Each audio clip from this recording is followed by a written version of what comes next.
in the Middle East, as we all know, where political dissent is allowed. You can criticize the government and you're not going to end up in jail or executed. It does go further than that, though, and actually allows during a war, and Israel is always, unfortunately, in a war situation, representatives of the people who are fighting the war against Israel with the express goal of exterminating Jews and wiping the state of Israel off the map, allows their representatives to serve in the Israeli parliament, the Knesset. Um, Now, pretty much every election cycle, and y'all can correct me on this later if I'm wrong, but pretty much every election cycle, it comes up. Should we allow the Arab parties or some of the Arab parties, are some of them too pro or anti-Israel, and should we ban them? And usually the decision is to ban them, and then the court overturns that decision. Now, Netanyahu. No, so sometimes there is a decision to ban those who explicitly support terrorism. And 100% of the cases where this has happened, the court ruled against it. So they can run to the Knesset. Yeah. So basically the politicians decide, and that's also a very problematic situation in many ways. But yeah, the politicians decide, and then the court does the opposite. And now Netanyahu is talking about banning the Muslim Brotherhood and all its elements, and that is seen by some as a hint at banning one of the Arab parties. Now, is that actually happening? Is this a step in the right direction? If it is happening, that is the first topic we're going to talk about today. The second topic, you may have come across it on social media, the noose controversy, Itamar Ben-Gvir and members of his party showing up to a discussion of a bill to reintroduce or introduce the death penalty for terrorists wearing a pin of a noose that kind of looks like a different version of the bring them home pin that was popular over the last 2 years. So let's start with is Israel banning the Arab parties? Should they ban the Arab parties? Is this specifically against Ram? Yeah, I'm not expecting answers to all of that, but some of it. Did I say welcome to the reality show? I haven't done this in a while, except yesterday. Welcome to the reality show. I'm Razi Ginsburg, joined by Marco, Richard, and Yar. Go ahead. Yeah, first of all, clarification. We are not banning the Arab parties. We're not banning ethnicities. The politicians in Israel have tried and should ban terrorists and their explicit supporters from running to the parliament and, more importantly, enjoying immunity by being in the parliament, which means it's harder to actually stop them from helping terrorists. And of course, they have access to information and whatnot. Now, I have an important introduction for this whole issue. And for that, Daniel, can you share the image I sent you? And if not, I'll start anyways. So the first individual in my introduction is Saul Goodman. If you watch Breaking Bad or Better Call Saul, great, you know him. If you didn't, I'll tell you about him. He's a lawyer. He's a crook. He's a genius. And he's done a really bad thing. He's relentless. And the whole story of Better Call Saul is basically surrounds Saul Goodman. And there is Immanuel Kant. Now, Immanuel Kant is an evil philosopher. He ruined the Enlightenment. He ruined the way people use and see and trust logic. Now, if Immanuel Kant and Saul Goodman would have been combined to one evil villain, the love child of Saul Goodman and Kant is Justice Aharon Barak. Used to be the head of the Supreme Court in Israel, and now he's retired but still running the scene, behind the scene. Daniel, if you can show the image. Yeah. So Aharon Barak is the guy on the left. And soon in our story, we'll get to the guy on the right. So now you can stop the screen share and we'll get back to it later. So let's talk about the history of Aharon Barak. So He's a Holocaust survivor. He went to law school. He became a judge. Then he became a Supreme Court judge. Then he became the head of the Supreme Court. He was responsible for a crucial part in the negotiation with Egypt in the peace accords in the late 70s. And he's one of the prime reasons why we gave away all of Sinai to Egypt, and including evicting Jews from Sinai. He made a ruling, like proper mixed economy ruling, that two parties, they sign a contract. It doesn't matter what they wrote. It's only matters what the judge thinks they meant when they wrote it explicitly. And it's up to his arbitrary ruling to decide what's actually in the contract, regardless of what's written. That's his ruling. Like, that's, you know, how deeply mixed economy he is and altruistic. In the 90s, he made a huge gambit, a huge play on the fact that Israel has no constitution. And he started a revolution, taking the power, taking all of the power, all of the checks and balances to be ruled by the Supreme Court exclusively. The Supreme Court in Israel is stronger than the President of the United States of America, because if the President make a ruling, the Congress and the Senate can overrule it. The Supreme Court can do whatever he wants, make any order he wants, and there is no authority to challenge it. So this is the something that Aharon Barak has created. He says the Palestinian has collective rights. In the 2000, he was a key figure behind the scene in the plan to offer all of Judea and Samaria to the Palestinians. I can go on and on and on. The worst thing, I think, that he is in the liberal tribe. So he's like the strawman for the right tribe in Israel to say, oh, these are the liberals. This is what they do. This is what they want. Those people who want liberty, they actually want to destroy Israel. So he's also a strawman for the anti-liberal movement. And this brings me to the case, the small case. In relation to everything that Aharon Barak did, the case of Azmi Bashara is small, but it's a representative of the attempt to block terrorist supporters from the Knesset. So if you can show the image again. So the guy on the right, on the image, if you'll see it, is Azmi Bashara. Azmi Bashara is a member of the Balad movement. This is him sitting in the Knesset. Next to him, by the way, it's Ahmed Tibi, and on the left is Aharon Barak. Now, Azmi Bashara is basically a member of Balad. Balad is an extremist, jihadist political movement in Israel, and they've been in the Knesset for years now. You can close the image. It's okay. We've seen the guys. So, and he was explicitly supporting terrorism. The explicit platform of his party, Balad, calls for the destruction of Israel by violent means. He was elected to the Knesset, to the Israeli parliament, and while in the Knesset, he openly supported terror organizations that carried suicide bombings against Israeli civilians. He directly collaborated with enemy regimes, and he met with Syria dictator back in the day, Bashar al-Assad. He celebrated he organized a Hezbollah victory festival after Israel left Lebanon. And during the Second Lebanon War, which was back in 2006, he openly supported Hezbollah while the country was under attack. This is an enemy of the state. Now, Azmi Bashara was ruled out from running to the Knesset, to the parliament. There is a mechanism you can file to the committee that this guy is supporting terror, he's doing ABC, it's against the law, and he should be barred from running to the parliament. Makes sense. You don't want a terrorist trying to destroy your own country in the parliament.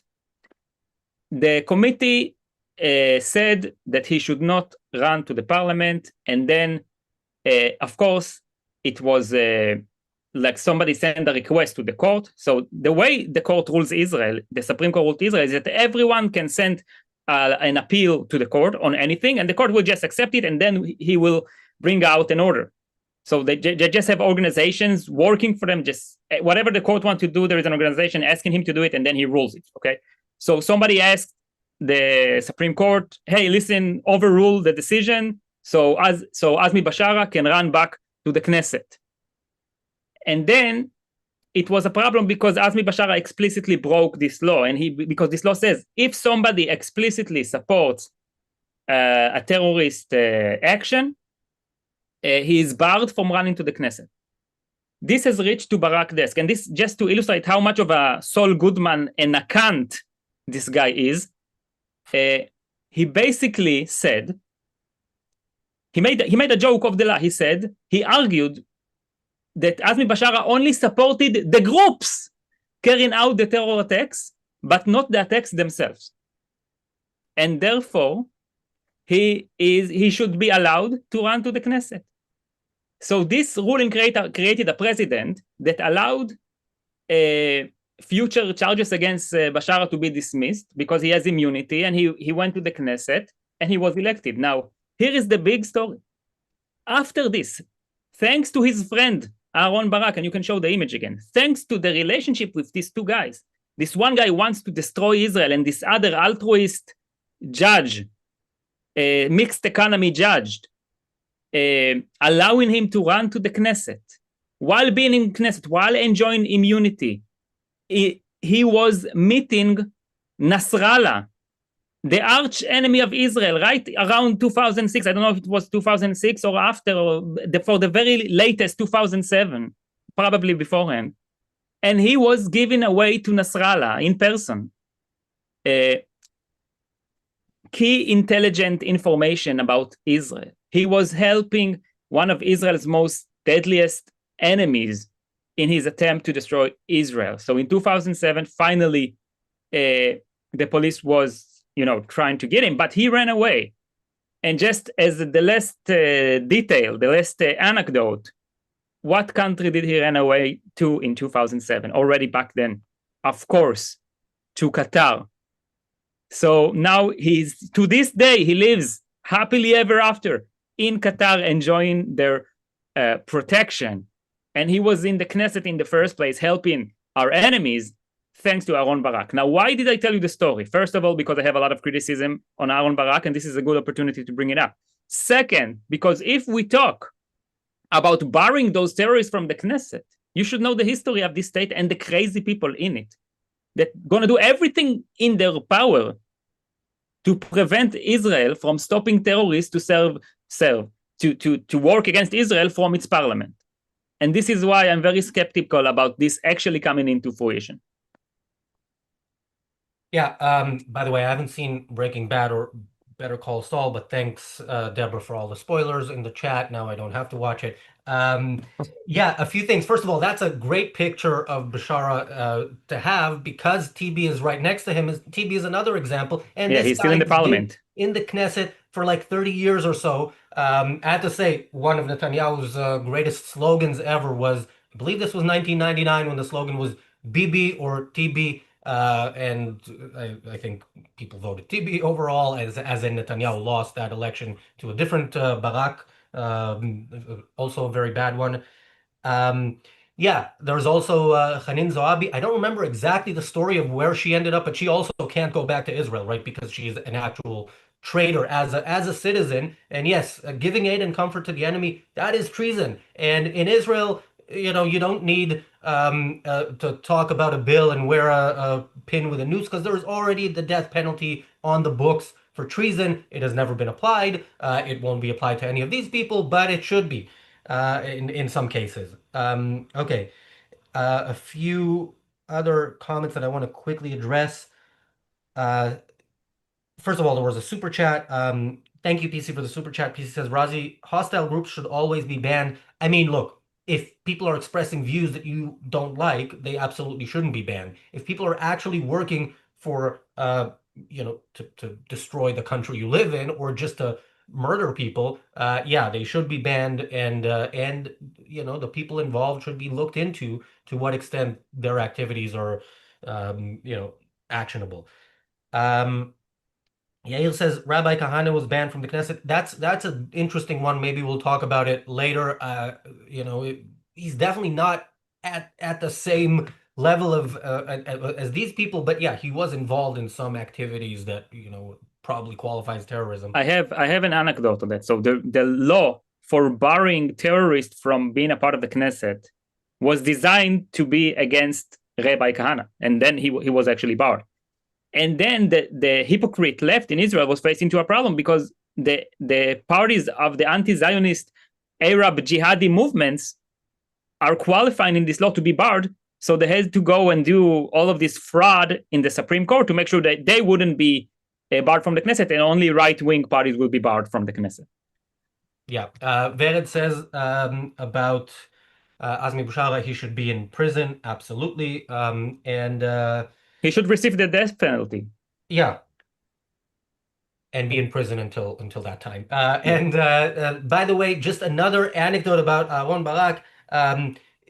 When weeks after October 7th, when Israel hadn't really done much yet in response, South Africa brought the genocide trial to the ICJ, and Netanyahu, of course, and we criticized him on it immediately and ever since, decided he's going to participate in this show trial, and Israel had to send a judge, and that judge, for some reason, was Aharon Barak, which is Netanyahu once again trying what he has done his whole life, and to varying degrees of failure, to pander to evil and see if maybe that will make them good. Didn't work out. And he ruled against Israel. He ruled He against did. Israel. So there are two interesting justices in this case. There was one, I think, from one of the African states. I think it was, I don't remember, was it from Nigeria? There was this one justice from Africa, and she ruled completely in favor of Israel. All charges, like Israel is completely fine, and she gave good reasoning for that. And Aharon Barak from Israel, since he's such an altruist, committed to those altruist ideas, he ruled against Israel, that Israel should provide humanitarian aid to the Palestinians and some other things as well. So Yeah. just to think about this madness. Yeah, from All right. the justice is from Uganda, according to the chat. Sorry for confusing the countries. Marco, Richard, like in the UK, we've had people who are terrorists sitting in parliament.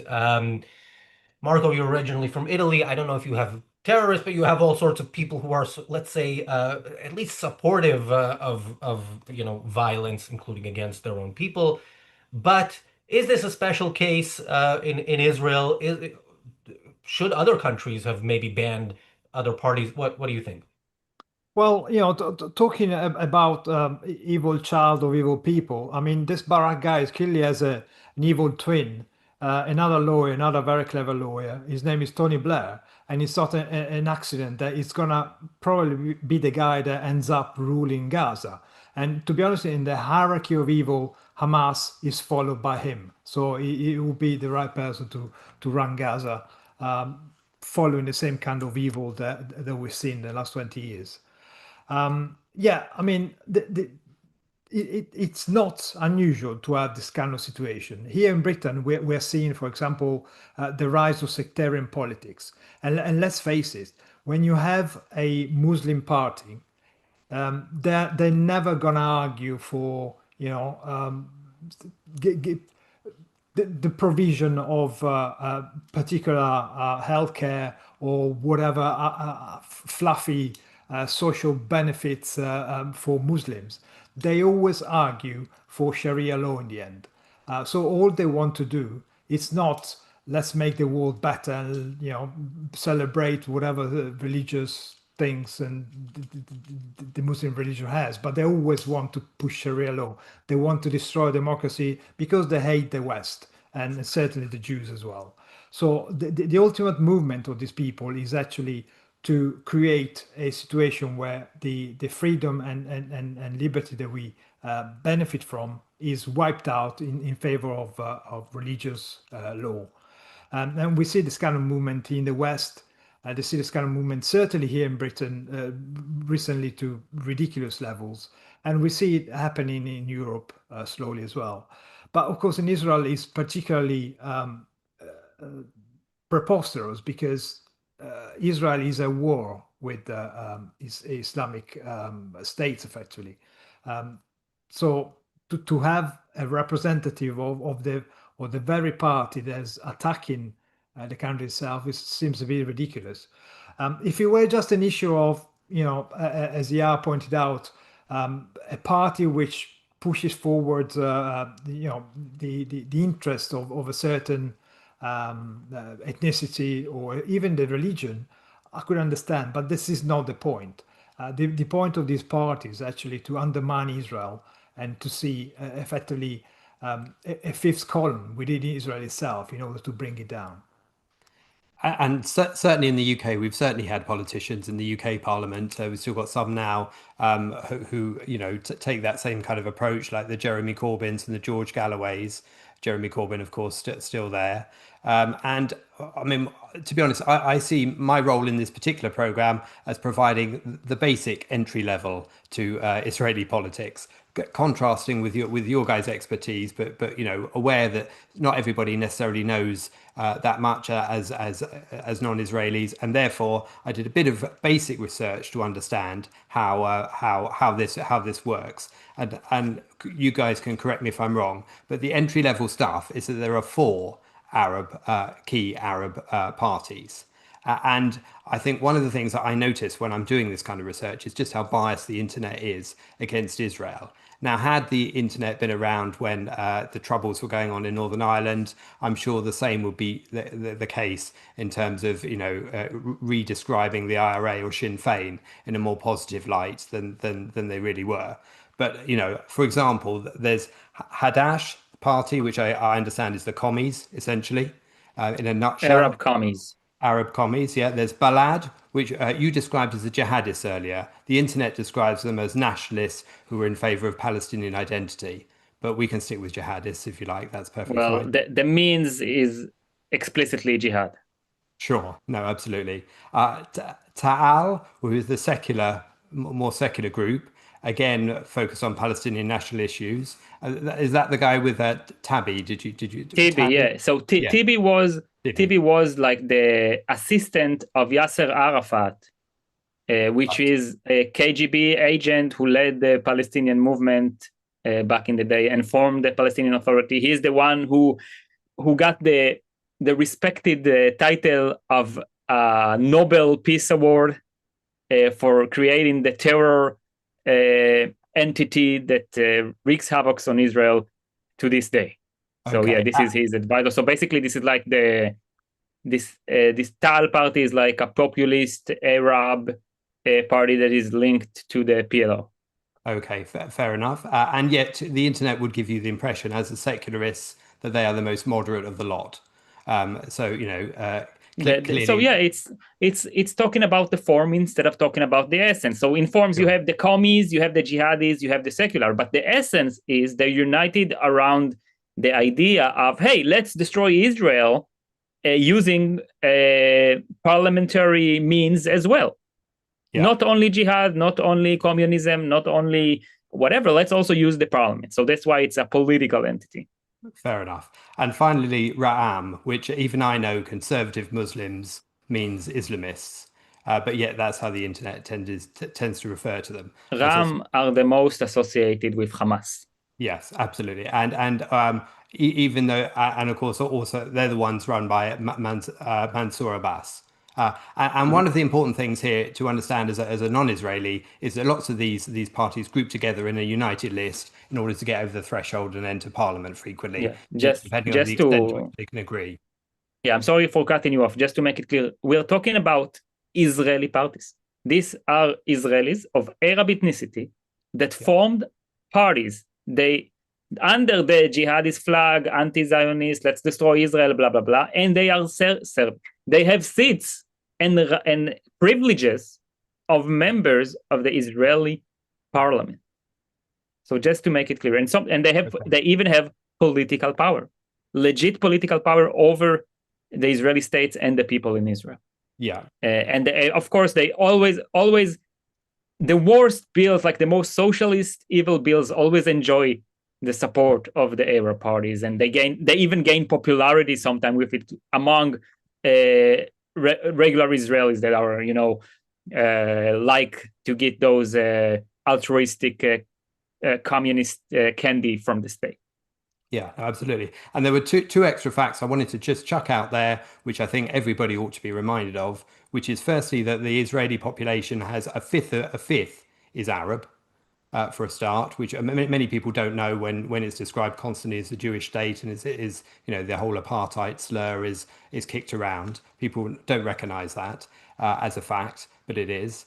And secondly, it's the fact that there are also Arab Druze politicians who've represented the other parties, the main parties, like Likud and the Labour Party, etc., in the past, and even had ministerial positions. So it's not as if their nationality is what defines whether they can stand at all, or only in a certain party, or only in a certain corner.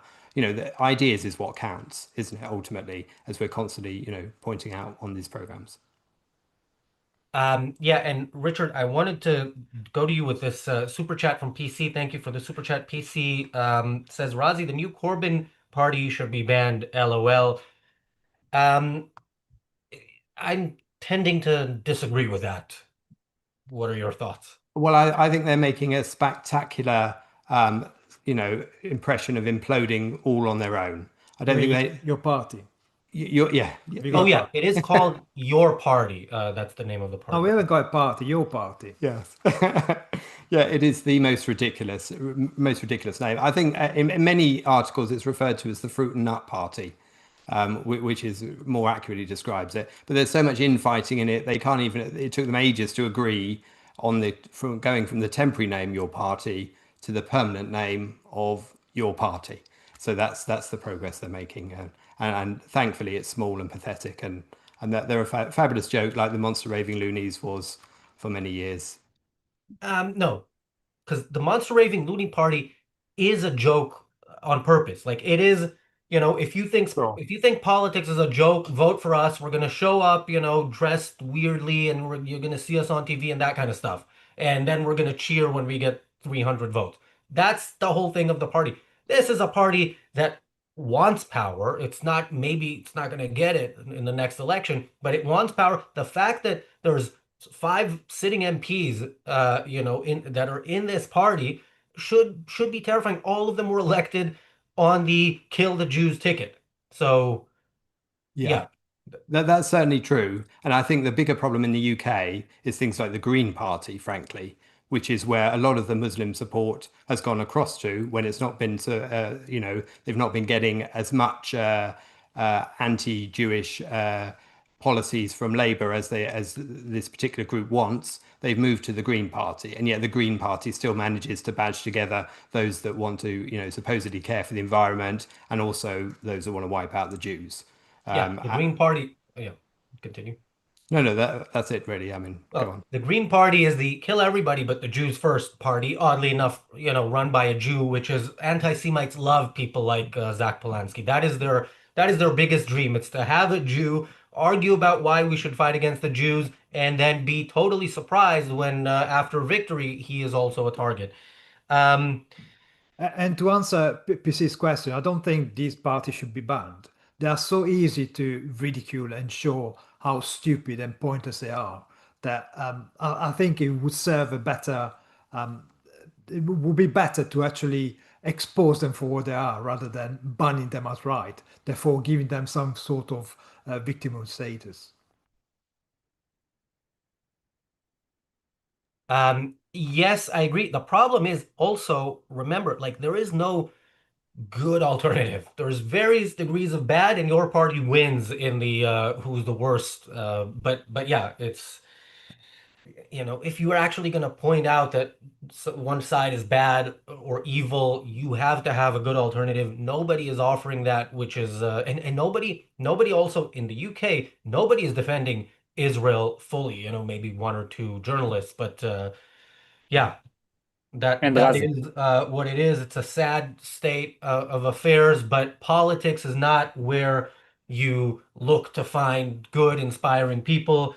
The place to do that is the Irreplaceable Spark Conference, which is taking place October 17th and 18th of next year in Austin, Texas, at the Westin at the Domain in Austin. It's a great hotel. It's going to be a great conference.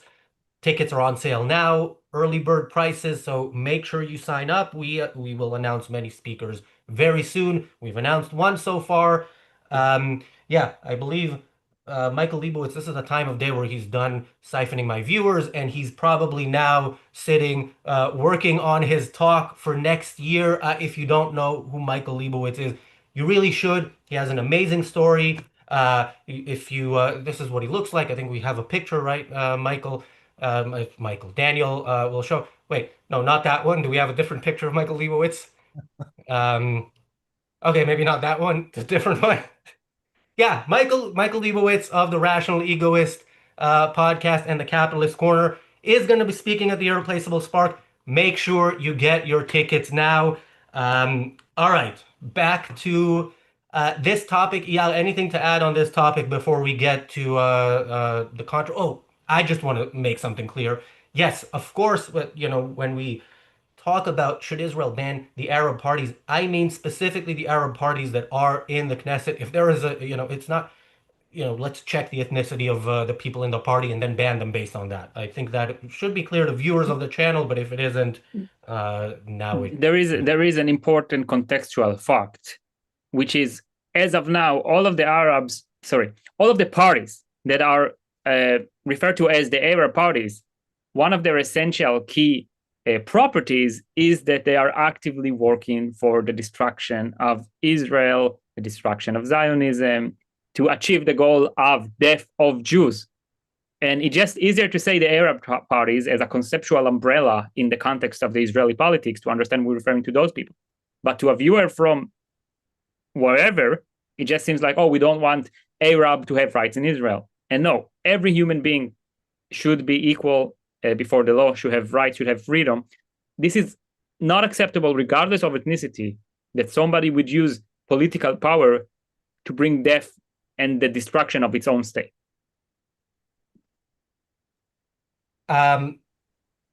Okay, should we talk about the noose?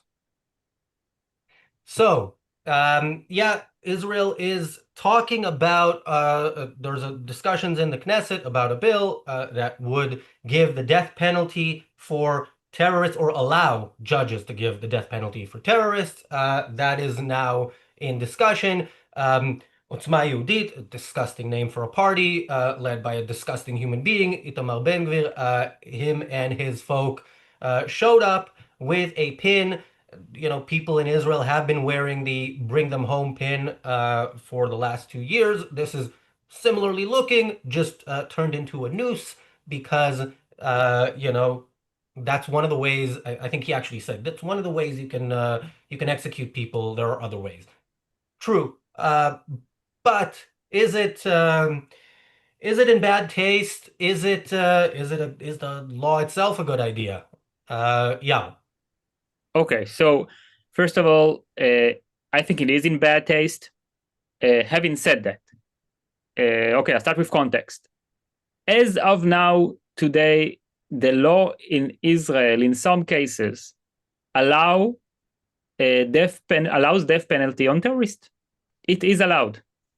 There have been cases where terrorists in Judea and Samaria were murdering Jews, and it was completely legal, explicitly okay to give them the death penalty.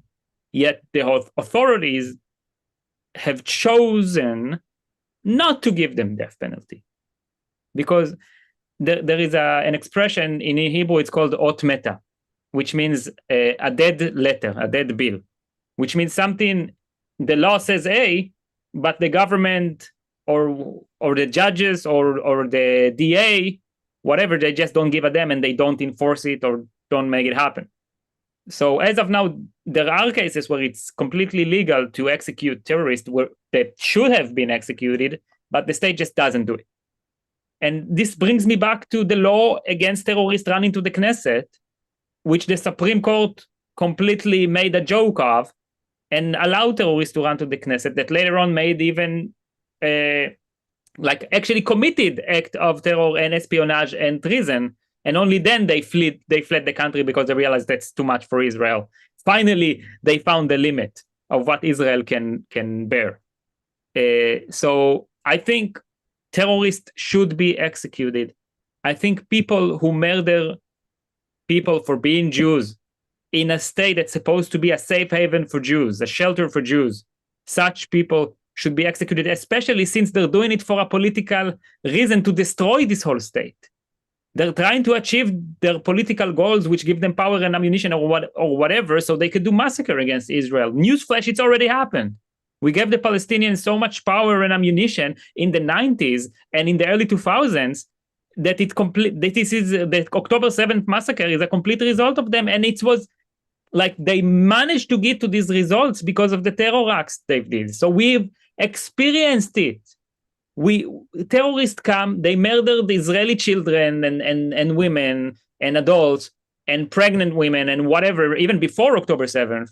And we just send them into jail, and then we release them in what is called in Israel a hostage deal, but we actually release them in a ransom because everybody knows that if you kidnap Jews, we're going to set all these terrorists free. So there are so many reasons, I'm just stating practical reasons here. For practical reasons, we should stop this cycle and end the life of terrorists that have outright rejected the concept and principle of human rights. They deny this principle. They should not enjoy this principle. They are murderers and they should be dead. Now,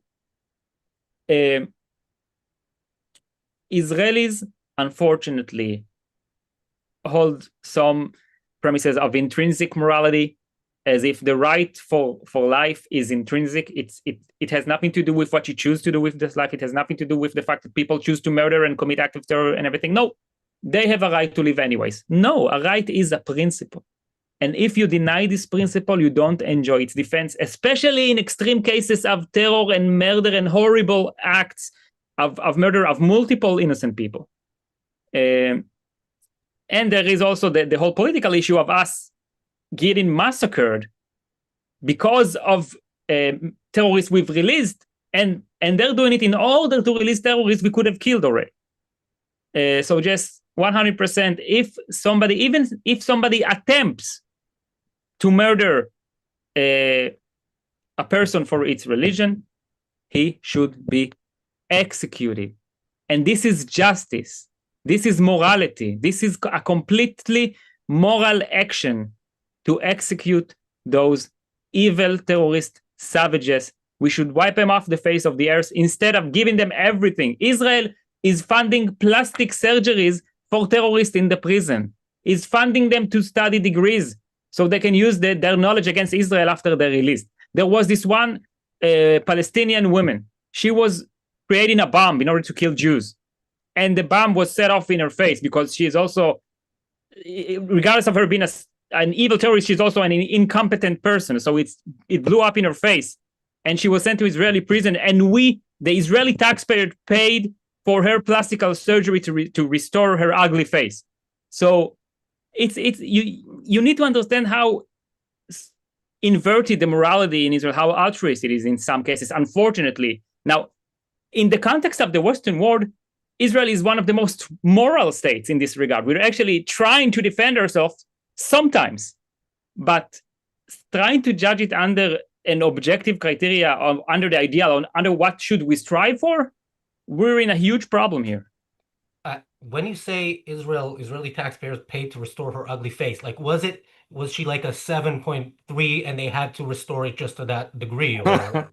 No, listen, I actually don't know how she looks. I assume she's not very good looking in the first place, but she set up a bomb on her face. So her face was like in a really bad situation, and she should have stayed this way until she was executed. Yet Israeli taxpayers paid for her, restoring her face to be somewhat human again. Yeah, I agree, but I couldn't help myself, although 7.5 is not super ugly. So you're very generous. You're too generous even before the explosion. Deborah asked, when was the last time Bagatz didn't block a death sentence? So if I remember correctly, Bagatz, by the way, is the Israeli Supreme Court. In Israel's history, 2 people have been sentenced to death. Adolf Eichmann, John Demjanjuk. The first was carried out.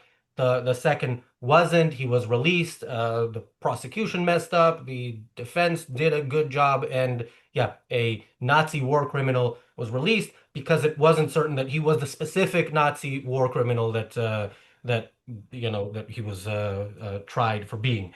Razi, may I? What? I want to add on the Eichmann trial. So Adolf Eichmann was a very high-ranking Nazi official. He was responsible for delivering Jews on the trains to the gas chambers. He has a massive, essential role in the Nazi death machine that led to the murder of millions of Jews. He was captured in a very complicated Mossad operation from Argentina to Israel, and he was trial to death sentence. And back then in the 60s, there were still young Holocaust survivors. There were Jewish people saying we should not kill this evil, sick human being. And once again, the case was the intrinsic right for life. He's a human being, and he has a right for life, period. Doesn't matter what he does. So no, justice is a principle meant to keep the good people alive. Okay, justice, you do justice for the same reason you fight illness. If you have cancer, you eliminate the cancer so you can live. You cannot have mercy for the cancer, and you cannot claim rights for the cancer. And a person who cold-bloodedly, I'm not talking about Eichmann and the Holocaust, this is an obvious case. And I'm just showing it to show how crazy people can be with their intrinsic morality. But even a simple terrorist, he outright rejected any right he has for life. He rejected this principle. He does not enjoy its protection, period. Justice is to eliminate him so the good people can live freely without the fear of being murdered by terrorists in the state that's supposed to protect them from all of those anti-Semites around the world. So, Marco, a point Eyal made, which is an important point, and it goes, goes beyond the fact that, to serve justice, these people have given up their right to their life by becoming terrorists, but there is also the practical point, if you will, of they are going to get released. If you're just a random Jewish Israeli randomly murdering another Jewish Israeli, you're going to spend a certain time in prison no matter what. If you're a Palestinian, you don't know when exactly you're going to get out, but chances are, because others are going to be terrorists too, you are going to find a way to get released early. I was reading yesterday, this is not really of any interest, I think, to people outside of Israel, but I was reading about Roman Zadorov, this person who was convicted of a murder that, let's say, evidence is far, far, far from conclusive that he committed, spent 15 years in prison and another year and a half in house arrest, the probably longest an innocent person has spent in Israeli prison, got, compensated as he should be, but it's this guy sat in prison, and it is an extreme case, but he sat in prison longer than most terrorists do because terrorists will eventually get released. So Marco, your thoughts on the bill itself and on we can start with the noose. Is it distasteful? Well, yeah, the noose is distasteful because it makes it look like you're effectively acting with a motive of revenge on the terrorist. But this is not the point. Hearing an objectivist, we venerate life. We think life is the most precious thing a human being has. However, as Eyal was pointing out, it's not an intrinsic value. It's if you forfeit the right to live your life because you commit such a dreadful act, like an act of terrorism, and you kill people, and you're convicted, you effectively default your right to live. And the whole point is that this is not about revenge. It's not about doing to them what they've done to other people. It's about the principle of justice. You should be responsible for the action that you take. And in cases, I know some people, like for example James, that we see on this channel, is quite iffy about the death penalty, because of course death is something that you can do. Oh, whoops, you made a mistake. The guy is dead. So in my opinion, for cases where it's obvious that the person did it, and we have enough evidence beyond the reasonable doubt, perhaps, I'm quite happy for the penalty to take place. I wish happened here in Britain as well, to be honest. But that's the point. As long as you're sure that the person who is convicted is definitely beyond the doubt guilty, yeah. And to be honest, we've seen how the Palestinians take advantage of this, if you like, weakness of the state of Israel. They know that they can take Jewish soldiers or Jewish civilians and use them as a bargaining chip in order to get the terrorists out of the Israeli prisons. And we've seen it in the latest ceasefire, for example. And then one of the other cases, Yahya Sinwar, is an infamous case of somebody who had cancer, has been treated in prison by the Israeli, and then once he was released, what did he do? He organized October the 7th. He was the guy behind it. So we know that this thing doesn't work. You cannot allow the people who are whose only purpose is to destroy the citizens of Israel. You can't allow them to roam around, especially after they choose to commit the heinous crime that they commit. So yeah, there is definitely an argument there for effectively applying the legislation which is already there. The fact that since 62 or 65, when Eichmann was hanged, nobody else has been actually executed. Well, that's no here nor there. It's a matter of the state of Israel. Do they want to defend their own citizens? Do they want to remove the threat which threatens the existence of the state itself and the citizens, or not? It's a choice that unfortunately pins on the morality of how strong are you about doing the role that the state should do. If the morality behind it, its altruism, is not strong enough to actually identify what the issue is, well then, carry on as you are. But really, morally or objectively, morally, you should just do it. And I think I want to underline the fact that all of our arguments here are based on a full process of due process, a full set of due process taking place. A full court trial, a full evidentiary basis. This is not a snap decision.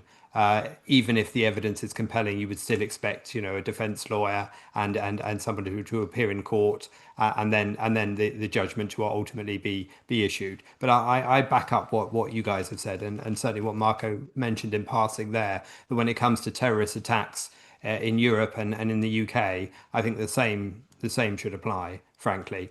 And I think without that, you're not highlighting sufficiently the extremity of this appalling crime, and not even as a deterrent, because obviously these people favor martyrdom in many cases, and the deterrent of losing a life, it doesn't apply in the same way.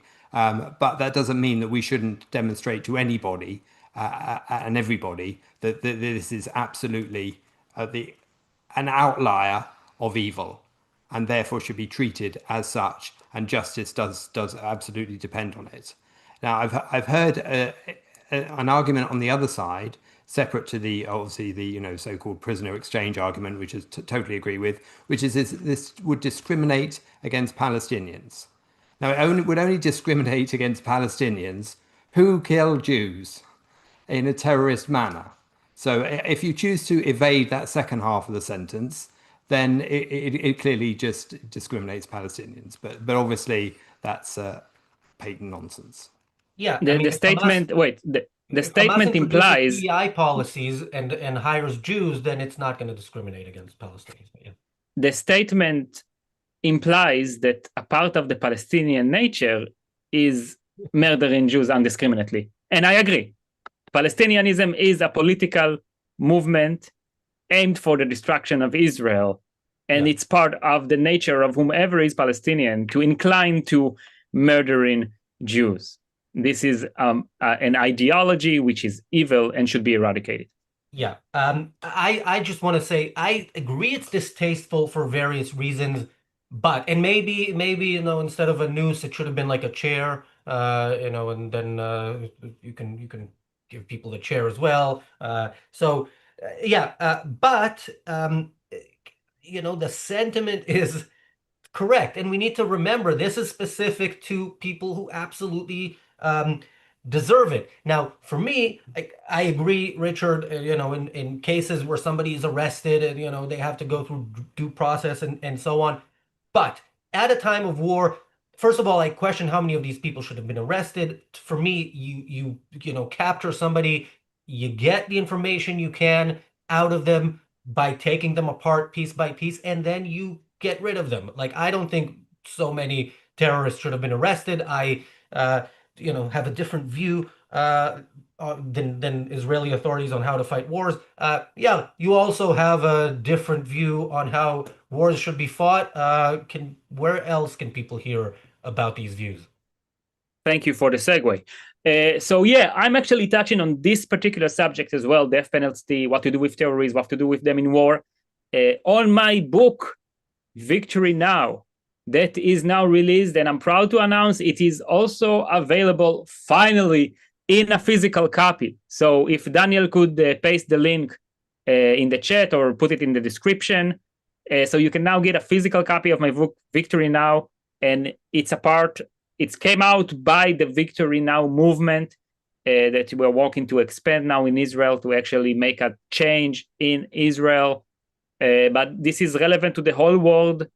It shows the moral case for a free Western country. What should it do in war? How should it defeat its enemies? Why do we have a moral right to actually fight against our enemies and defeat them? It's really interesting. It has stories about World War II. It has stories about the American affair in Afghanistan. It shows, the case for the morality, how to implement it in reality. It's really, I'm saying it like I'm really enjoying reading this book again whenever I do. So please either visit www.victory.now or just enter the link. There is also a free sample available in the Amazon page if you want to start reading it and see how you like it. Please do it. And also, I'm an associate of the Ayn Rand Center Israel, so you can also visit aynrand.org.il/about. The link for the book, the Amazon link, is in the chat. So make sure you get a copy and get some copies. Christmas is coming up. Get copies for other people. Hanukkah is coming up even sooner. So now is the time to click that link. Marco, parting thoughts, and where can people find you? Yeah, I mean, we know that governments are man-made institutions, and they don't have to represent every single individual in the country, especially if this individual is hell-bent into killing all the other individuals. So the fact that Islamists are ruled out from our role in society, certainly in democracy, well, there's nothing wrong with that. There's nothing wrong to exclude or even physically get rid of the people who are threatening us, credibly threatening us, and try to destroy us. So it's a no-brainer. If you want to defend yourself, you have to want to exist. And I'll just mention in passing what EER hinted at there, which is that although we're talking about Israel here, we're talking about the key principles, the key integrated principles that work across, across societies, across the world, across time. So frankly, this is why everything that we talk about, whether it's in relation to Israel or in relation to any specific country, it's based on the philosophy of objectivism, which you should absolutely check out the work of Ayn Rand in order to understand it fully. One of the things you can do is check out the Briefly Objective, the sister channel to this, with lots of short form videos which get to the key points in some of the conversations that have been had on this channel that really highlight those principles and bring them to light with some added visuals. So that maybe that is also the way to start, and also add to your social feeds as well. So thank you. I mentioned earlier Spark 2, but Spark 1 happened just a month and a half ago, and you can watch every single talk, including Mark Pellegrino, Alex Epstein, Jonathan Hoenig, and Leonard Peikoff, who gave the longest talk of the conference. You can watch all that by becoming an Inner Circle member of the YouTube channel. It's not cheap, but it's worth every penny and more. You also get access to a bunch of other perks. You would have gotten access to our live stream production meeting today before the Daily Objective, but you will get access to those in the future. James Valiant's course on the Constitution tomorrow, that is also a perk that you will have access to, and much, much more. Thanks, Eyal. Thank you, Marco. Thank you, Richard. Thanks, everybody, for watching. We'll see you back here tomorrow with the Daily Objective and the reality show.